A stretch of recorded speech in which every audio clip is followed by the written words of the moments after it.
สบายดี เด็กบ้านนอกเรียนหนังสือมาแล้วฝากกดไลค์กด Subscribe ด้วยอ่านประกอบคำสระอุเริ่มกันเลยกออุกุขออุคุขออุคุงออุงุจออุจุซออุสุซออุสุยออุยุดออุดุตออุตุทออุทุทออุทุ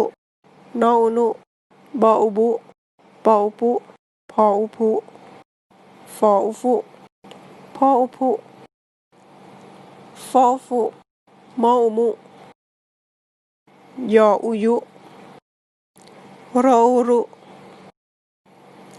ลออุลุวออุวุ